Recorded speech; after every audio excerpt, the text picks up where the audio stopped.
ሰላም ተማሪዎች እንደምን ቆያችሁ? ዛሬም በሌላ ፕሮግራማችን የተገናኘን ማለት ነው።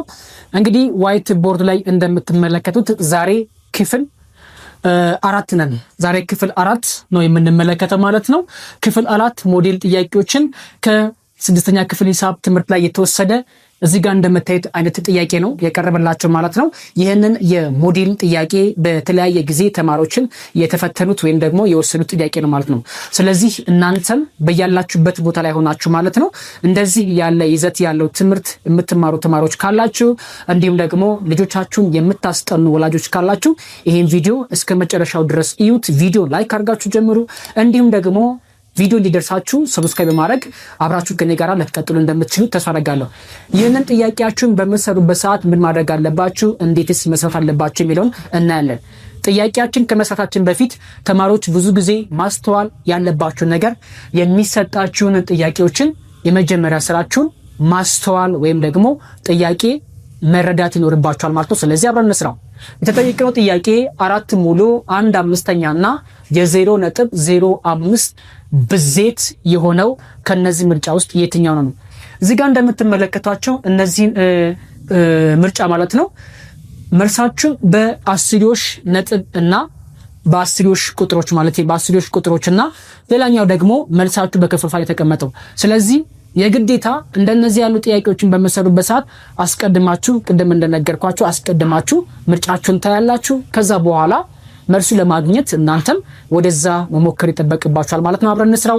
ጥያቄ ከተሰጠን ጥያቄ እንነሳለን። የተሰጠን ጥያቄ 4 ሙሉ 1/5 ብዜት የሚል ነገር ስላለ ሲባዛ ነው የምንለው። ስለዚህ ሲባዛ በ0.05 እንግዲህ ይሄንን የሂሳብ ስሌት በምታሰሉበት ሰዓት ሁለት አይነት መንገድ መጠቀም ትችላላችሁ ማለት ነው። አንደኛውን ይሄኛውን የምትመለከቱት ድብልቅ ቁጥር ወደ አስርዮሽ ቁጥር ከቀየራችሁ በኋላ ሁለቱንም አባስታችሁ ማስቀመጥ ትችላላችሁ። ከዛ ካስቀመጣችሁ በኋላ ልክ እዚህ ጋር እንዳለው መልስ የምታገኙ ከሆነ መልሳችሁን መምረጥ ትችላላችሁ። ነገር ግን እንደዚህ አባስታችሁት መልሱን ካላገኛችሁት መልሱ ሊሆን የሚችለው ወደ ዝቅተኛ ሂሳባዊ ቃል ተቀይሮ በክፍልፋይ ነው የሚቀመጠው። ይሄንን ፈተና ላይ ስትቀመጡ ወይም ጥያቄ በምትጠየቁበት ሰዓት ከግምት ውስጥ የግዴታ ማስገባት ይጠበቅባችኋል ተማሪዎች ማለት ነው። ሌላኛው ደግሞ እዚህ ጋር እንግዲህ የምናደርገው ምንድነው እኔ ቀላሉ መንገድ ላሳያችሁ። ይሄኛውን ወደ ክፍልፋይ ብንቀይረው አያስቸግረንም። ስለዚህ ይሄኛው ብቻ አይደለም ይሄኛውም ይቀየራል። መልሳችን 4 ሙሉ 1/5 ድብልቅ ቁጥር ስለሆነ ወደ ህገወጥ ክፍልፋይ ስንቀይረው 21 ነው የሚሆነው።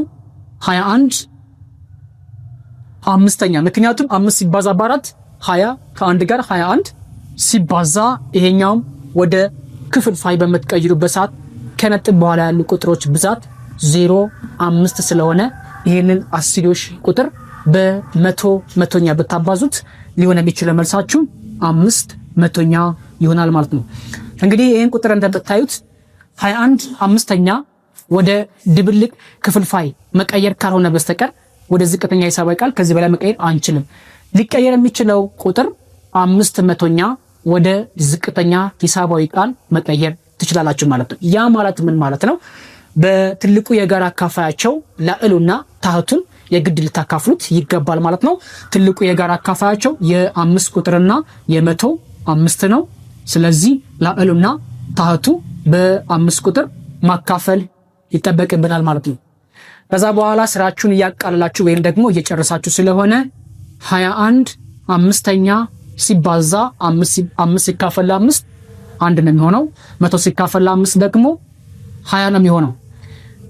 ከዚህ በኋላ ምን ማድረግ አለብን ለሚለው እንግዲህ ሁለት ክፍልፋይ እንድታባዙ በምትጠየቁበት ሰዓት ማድረግ ያለባችሁ ተማሪዎች ምናልባት ካላወቃችሁት ማለት ነው ላዕሉ ከላዕሉ ጋር ነው የምታባዙት። ታህቱ ከታህቱ ጋር አባዝታችሁ እንደሚሆን ማድረግ ማለት ነው። ስለዚህ መልሳችን አንድ ጊዜ 21 ነው የሚሆነው። 5 ጊዜ 20 100። ስለዚህ እዚህ ጋር እንደምታዩት 21/100 የሚል ምርጫችን ላይ እንፈልጋለን። 21/100 የሚለው ምርጫ ላይ ካጣችሁ 21/100 የሚለው ወደ ዝቅተኛ ሂሳባዊ ቃል መቀየር ይችላል ወይስ አይችልም የሚለውን ታያላችሁ። 21/100ኛ ከዚህ በላይ ወደ ዝቅተኛ ሂሳባዊ ቃል መቀየር አይችልም። ስለዚህ ይህንን መልስ በክፍልፋይ ካልተቀመጠ ሊቀመጥ የሚችለው ቅድም እንደነገርኳችሁ መልሱ በአስርዮሽ ሊቀመጥ ይችላል ማለት ነው። ስለዚህ እኔ ይሄን ያህል ስቴፕ መጥቻለሁ።